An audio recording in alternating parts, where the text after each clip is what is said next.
Mas hoje nós faremos a leitura de Mateus capítulo 5, versículos 6, 7 e 8, que serão esses versículos a base para a segunda mensagem de 4 mensagens que nós teremos sobre o Sermão do Monte, ou o Sermão da Montanha, ou as Bem-aventuranças, como algumas pessoas também gostam de chamar. Todos encontraram? Mateus é o primeiro livro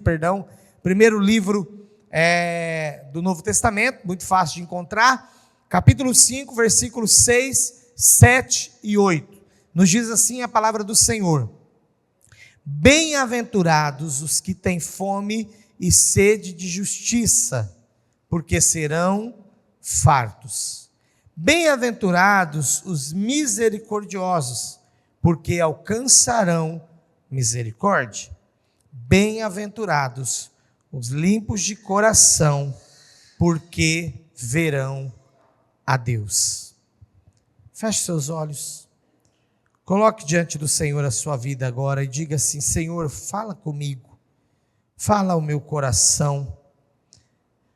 Eu preciso que o Senhor ministre a tua vontade agora na minha vida. A tua palavra é viva e eficaz. A tua palavra fala por si só, por ela mesma, porque ela é viva. Ela não volta para o Senhor sem antes realizar tudo aquilo que o Senhor determinou e propôs que ela fizesse. E ainda nós contamos com a ação do teu Espírito que fala ao nosso coração.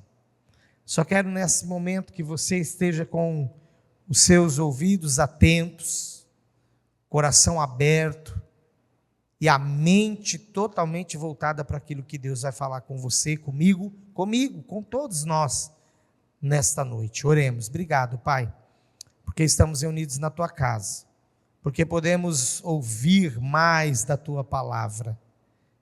Ó Deus, nós te agradecemos pela tua palavra que foi lida, por esses ensinamentos de Jesus a respeito do reino de Deus, porque o reino do Senhor foi estabelecido, baseado neste sermão, nestas bem-aventuranças.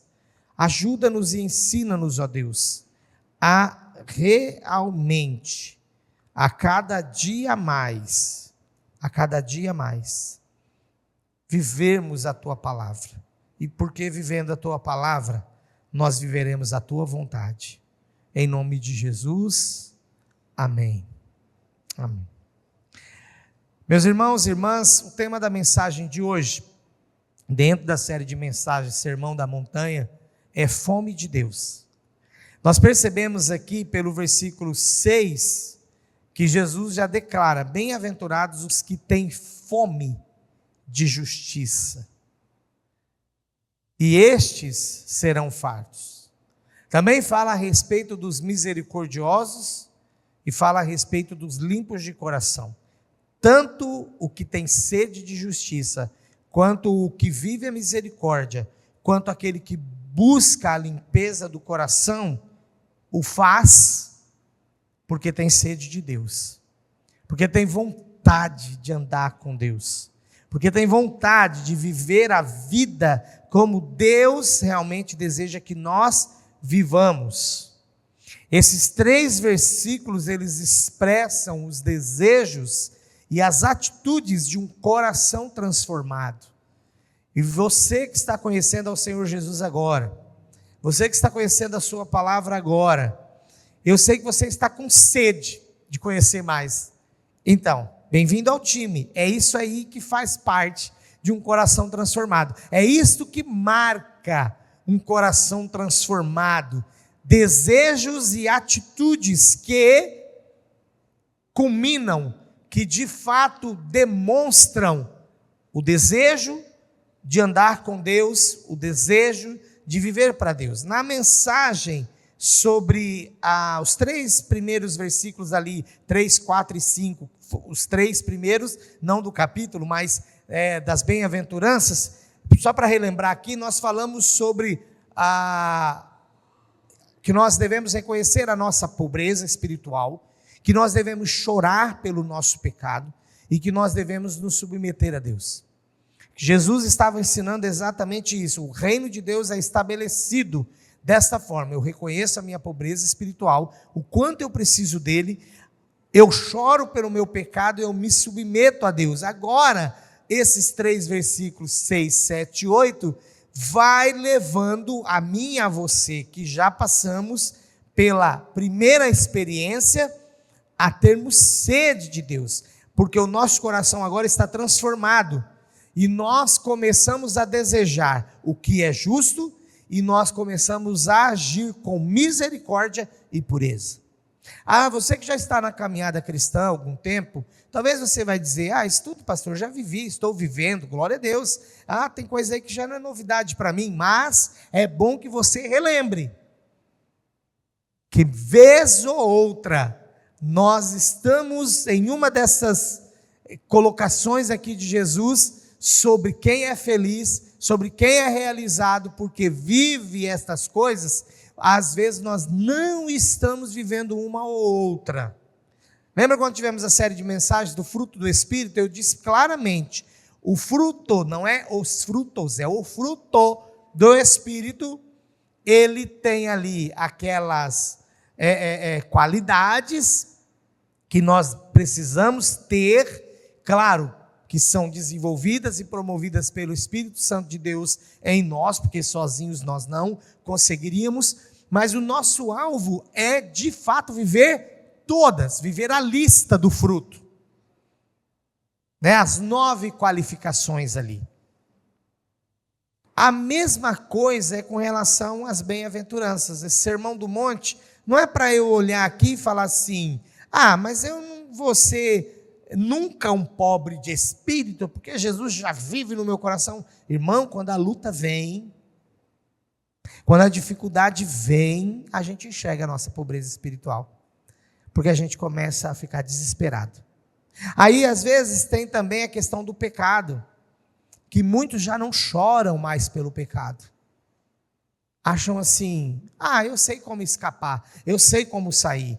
Você tem que se lembrar de Sansão, né? Todas as vezes eles fazem isso. Eles fazem um enigma, eles querem pregar uma peça em mim, eles fazem uma gracinha, mas eu sei sair de todas elas. Cuidado com o pecado.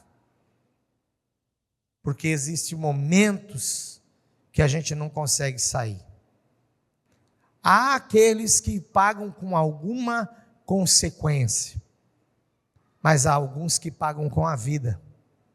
Então a gente tem que continuar chorando pelo pecado.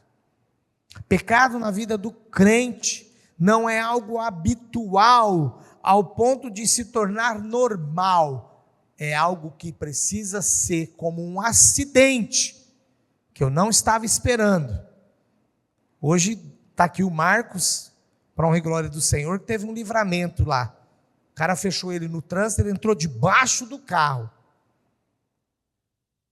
E eu quero dizer para você, foi um acidente, ele não esperava. Eu quero dizer para você que nós precisamos tratar o pecado na nossa vida como um acidente. Mas quando acontecer? Porque a Bíblia diz que nós temos ainda a natureza humana, a natureza pecaminosa, brigando dentro de nós. O nosso eu, o nosso próprio eu, querendo tudo que é contrário à palavra de Deus. A minha carne, a sua carne, quer tudo que é contrário à vontade de Deus. E essa carne está aí, ela existe. Então é o seguinte, nós precisamos buscar mais de Deus, ao ponto que precisamos nos sensibilizar assim. Eu pequei, Senhor, chore.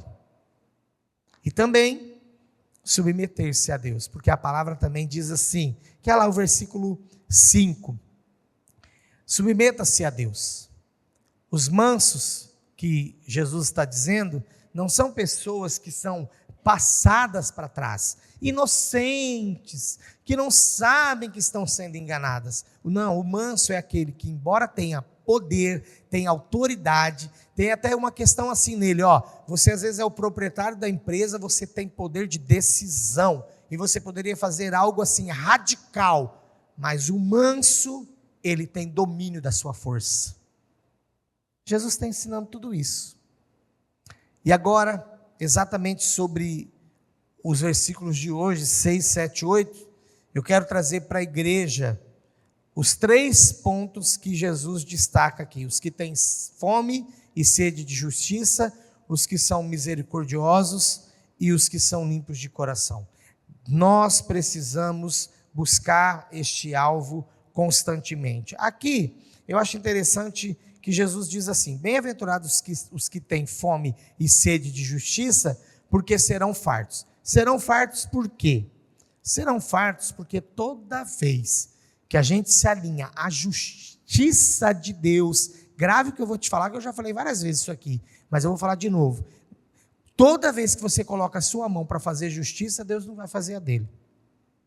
Você já fez. Então você vai se alinhar com Deus, com Deus. Por que serão fartos? Porque sempre estarão alimentados pelo Senhor.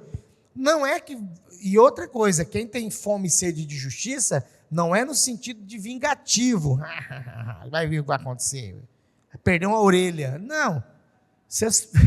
Não é isso. É baseado na justiça de Deus, e você será farto do seguinte: Deus vai dizer assim, ó, eu estou com você, eu sei quem você é. Deixa que as pessoas estão falando de você para lá, porque eu sei quem você é de fato, isso vai te saciar. Uma outra questão que a justiça de Deus nos sacia é muito importante, porque está lá na palavra também. Quanto mais eu ando com Deus e conheço a sua palavra, isso causa em mim uma transformação, correto? E essa transformação me traz até saúde. Então, buscar a justiça, ter fome e sede de justiça, me traz saúde. Você não vai dormir pensando em ninguém, no mal de ninguém. Você vai dormir e dizer: Senhor, eu sei que Tu és justo. A justiça de Deus é um dos atributos, e a gente fala assim, né? Todos são importantes, mas a justiça de Deus, ela é fundamental. E ao mesmo tempo ela é complexa. Ué, por que complexa, pastor? Porque é o seguinte: você fala de justiça, você pensa em quê? Julgamento, sentença. Sim? Mas a justiça de Deus, ela anda lado a lado com o amor, com a sua misericórdia, com a sua bondade.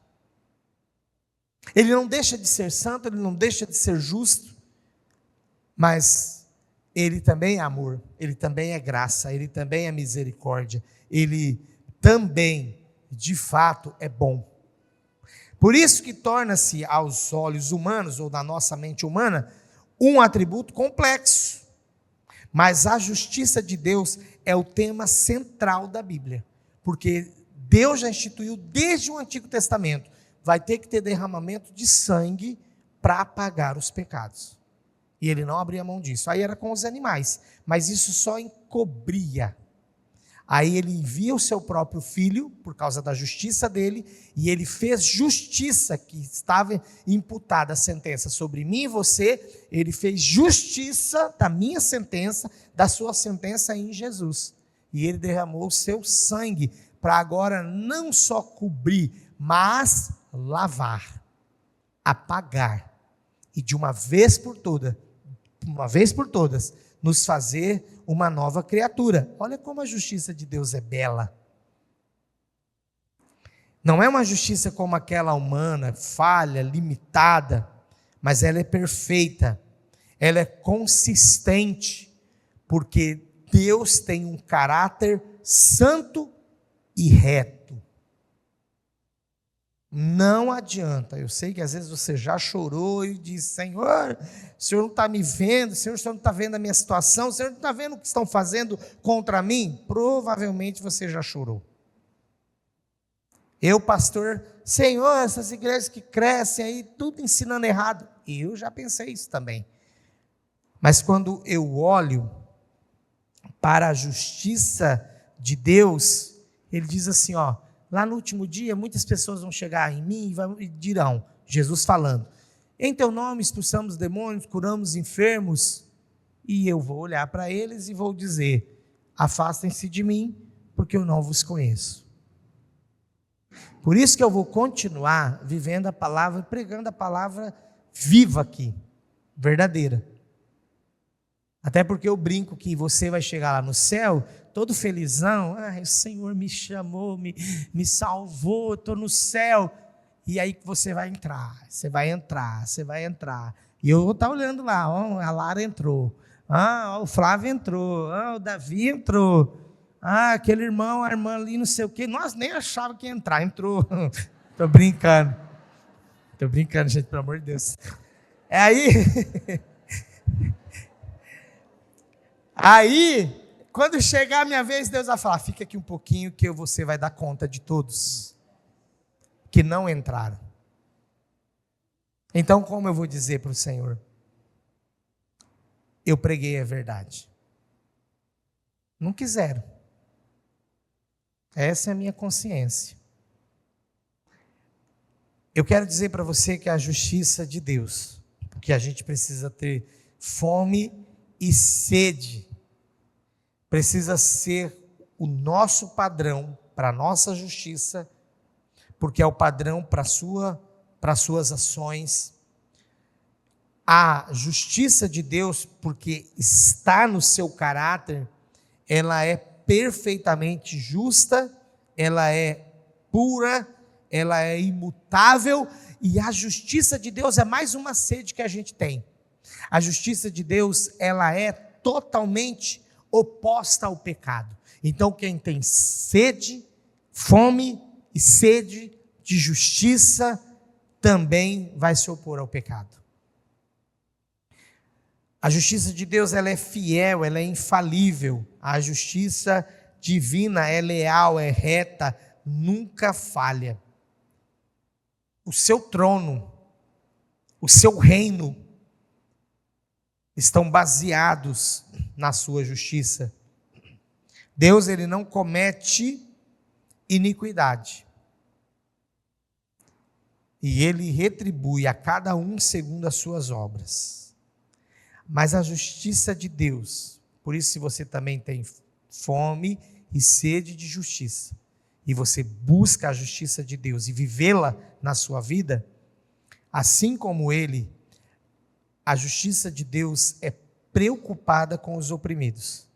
A justiça de Deus não é apenas um conceito lógico, teológico, que fica aí só na questão filosófica. A justiça de Deus, ela não é abstrata, ela é concreta, ela é real, ela se manifesta em sua defesa. Ela se manifesta na defesa dos pobres de espírito. Ela se manifesta no coração, na vida dos humildes de coração. Ela se manifesta na vida dos oprimidos. E ela busca a equidade e o bem-estar de todos. Por isso, quem tem fome e sede de justiça, buscará exatamente viver essas coisas. A justiça de Deus, ela também tem 3 dimensões. Justificação, que depois da justificação precisa vir a vida reta, e a vida reta nos convidará, nos convocará a um anseio pelo bem e pela verdade. Então, quando Jesus fala, bem-aventurado, feliz, realizado, é aquele que tem fome e sede de justiça, é aquele que um dia foi justificado por Cristo, porque foi tirado do lamaçal do pecado por ele, não pagou pelo seu próprio pecado, mas Jesus pagou pelo seu pecado. Agora, diante de Deus, então, está tudo bem, mas você precisa buscar a justiça no seu viver, que é viver de forma reta. O que precisa ser tirado das suas práticas para que você agrade mais a Deus? É isso aí. Também a justiça no mundo, que é quando nós anseiamos, nós desejamos o bem e a verdade. Tudo que a gente vê descortinando no mundo que não presta, nós não teremos fome daquilo. Nós teremos fome cada vez mais e sede cada vez mais de Deus.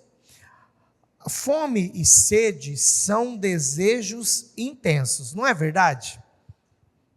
Quem já passou fome aí? Levanta a mão. Não estou falando dos gulosos, não. Estou falando de gente que passou necessidade, né? Fome é algo intenso.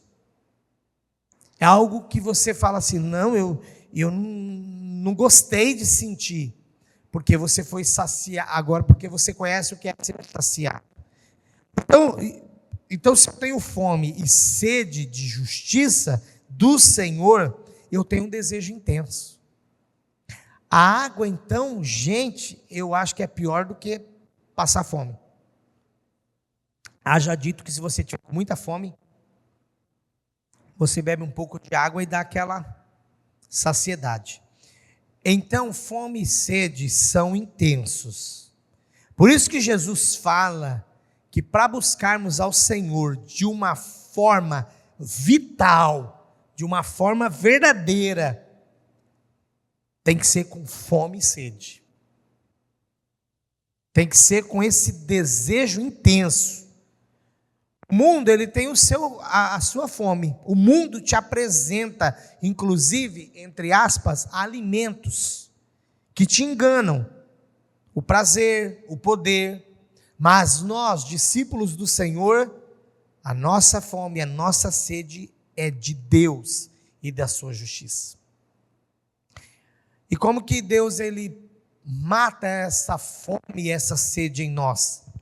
Ele satisfaz esse nosso anseio com a plenitude do Espírito. Aí a gente retorna lá ao fruto do Espírito. Ele satisfaz esse anseio com a sua palavra. Com a Bíblia, ele satisfaz esse anseio com a presença de Cristo em nós. Porque ele habita em nós, amém? Nós vivemos neste mundo, e no sentido de travessia, este mundo é um deserto, representado lá quando o povo sai do Egito para rumo à terra prometida, eles precisaram atravessar o deserto, e no sentido de travessia também até chegarmos no céu, que é a nossa terra prometida, nós estamos andando por esse mundo, e um viajante no deserto, o que ele mais sente? Sede. Então nós que estamos viajando por esse mundo, até a terra prometida, precisamos ter essa sede de Deus, pelas coisas de Deus. Agora falando sobre os misericordiosos, versículo 7. Bem-aventurados os misericordiosos, porque alcançarão misericórdia. Sim, é muito importante essa palavra, porque o que eu aprendo com o misericordioso? Ele se compadece do seu próximo. O misericordioso, ele não é uma pessoa que tem pena dos outros, isso não leva a nada. A pena, ai que pena, eu saio daqui, vou viver minha vida, eu esqueço. Mas o misericordioso, ele tem uma ação compassiva diante da dor do outro. Ele sempre está envolvido na dor do outro. Ele sempre quer, de alguma forma, ajudar o próximo a minimizar a sua dor. O misericordioso é alguém que tem um coração que reconhece que, primeiramente, recebeu a misericórdia de Deus. E que agora, por isso, precisa estender esta misericórdia também ao próximo. Sobre esse tema de misericórdia, nós temos algumas concordâncias na palavra de Deus, não vai precisar abrir, mas Mateus capítulo 18, versículos 23 a 35, tem lá relatado a parábola do credor incompassivo. Eu vou contar rapidamente. Era um homem que devia, ele era um servo, e ele devia ao seu senhor. É como um funcionário que deve para o empregador. Como um empregado que deve para seu patrão. E ele chegou, a parábola de Jesus é assim, e ele chegou no seu senhor e disse assim, eu não tenho como lhe pagar. E era muito dinheiro, eram muitos denários, não vou entrar nos detalhes. O seu senhor disse para ele, está pago, está perdoado. Teve alguém que já recebeu perdão assim? Eu devia para minha avó. Aí um dia ela me ligou e falou assim: Márcio, quanto você me deve? Eu falei: ai meu Deus, será que ela vai querer à vista? Na época acho que era uns 4 mil, 3 mil. E era muito dinheiro. Ela falou assim: não, porque a avó vai te perdoar. Não quer mais receber. Eu falei: oh Deus amado. Não é gostoso ser perdoado, gente?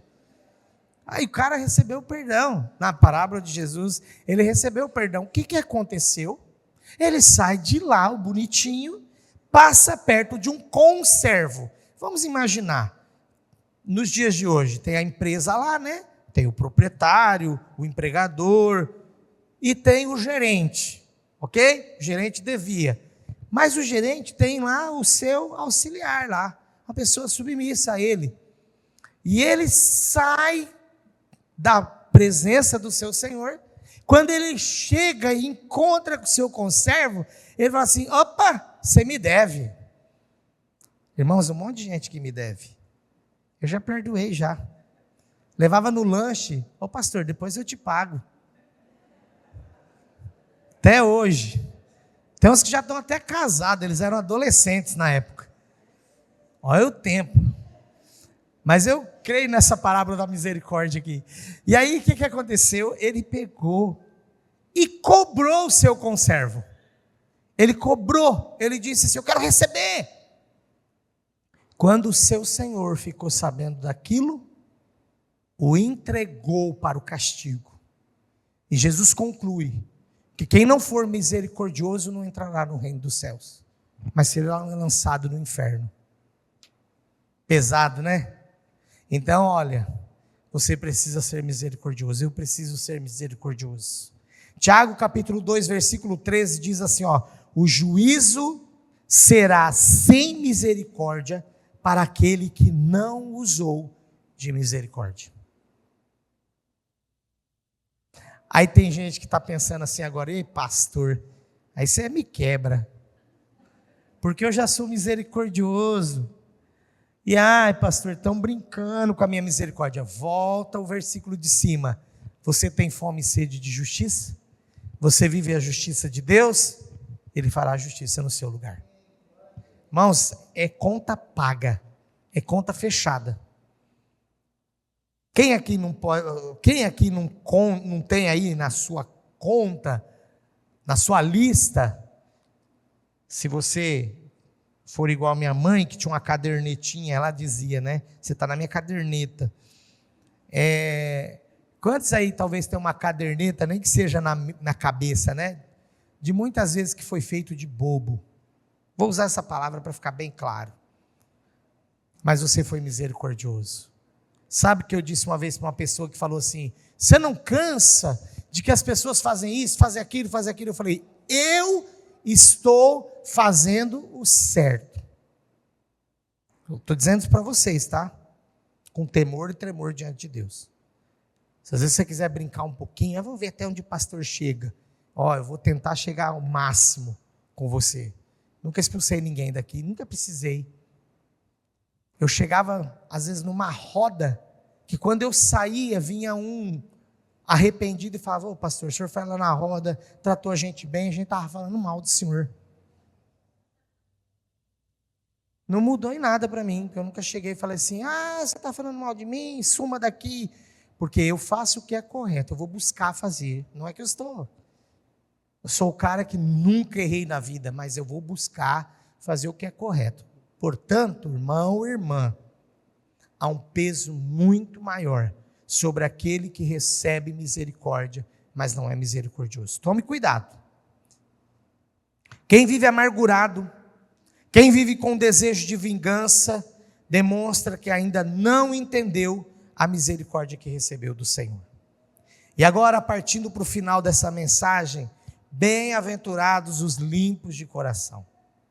Se tem fome e sede de Deus, se busca viver a misericórdia, agora o próximo passo é automático. Eu desejarei ser uma pessoa limpa de coração. Mas tem uma necessidade aí em ser limpo de coração, que é ser santo no íntimo. Santidade no íntimo é quando ninguém está vendo, eu estou fazendo certo. Porque na frente dos outros eu até faço. Figurativamente estou falando, eu até faço. Né? Você também faz. Na frente dos outros, ai, nossa, que legal. Mas eu quero saber no íntimo. E esse tipo de limpos aqui de coração é aquele que é santo no íntimo. No íntimo. E é exatamente esses que verão a Deus. É uma pureza de coração com integridade. É um coração sem duplicidade. E aqui, os limpos de coração que Jesus quer tratar são aqueles que buscam tanto a santidade como a sinceridade diante de Deus.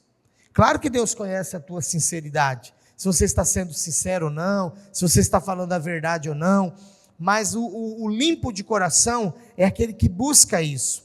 Salmo 24, versículos 3 e 4 diz assim: quem subirá ao monte do Senhor? E conclui no final do versículo 4, o que é limpo de mãos e puro de coração. Mãos limpas e coração puro. Hebreus 12, 14, sem santificação ninguém verá o Senhor. Chegou já em frente de um espelho embaçado?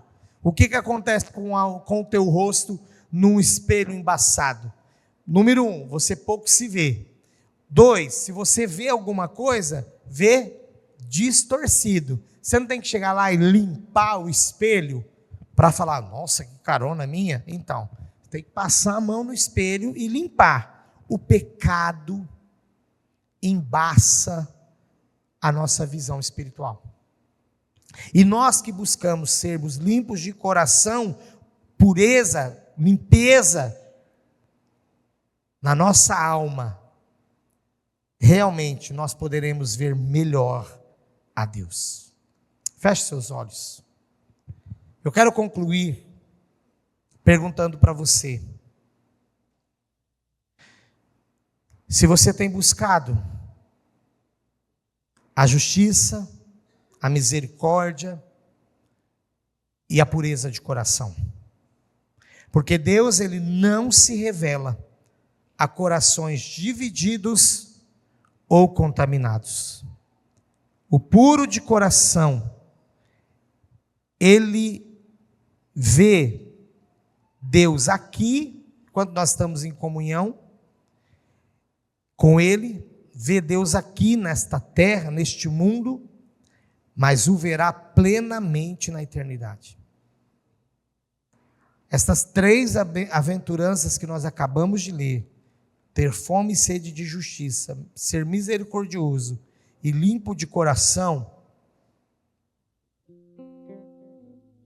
nos chamam a desejar o que Deus de fato deseja e viver para Ele como Ele vive. Então nós precisamos ter o desejo, termos a ação e chegaremos à pureza. O reino de Deus, ele não é para os indiferentes, mas é para aqueles que têm sede do céu, sede da justiça, sede da verdade, que é misericordioso e que é limpo de coração. Eu tenho uma pergunta para fazer. Há alguém aqui no nosso meio que não entregou a sua vida para Jesus ainda? Porque é o seguinte: sem Jesus no coração, a gente não consegue ter a sede, a gente não consegue exercer misericórdia e a gente não consegue se limpar. Porque é Ele quem nos limpa. Então, se há alguém aqui que ainda não entregou a sua vida a Jesus, mas entendeu essa mensagem, o primeiro passo, porque não é um esforço teu, é algo que vem do Espírito de Deus e Jesus que executa tudo isso em nós. Então, o meu convite é para você hoje aceitar Jesus, entregar sua vida a Jesus, para que Ele possa te limpar. Alguém nessa situação, nesta condição, que ainda não tem Jesus no seu coração e quer entregar sua vida a Ele hoje, levante uma de suas mãos que eu quero orar por você, mesmo aí no seu lugar. Há alguém? Glória a Deus, que todos já fizeram essa decisão, então, amém.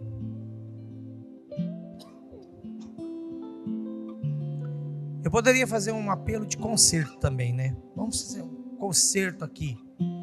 Mas eu quero deixar isso para que você converse com Deus hoje.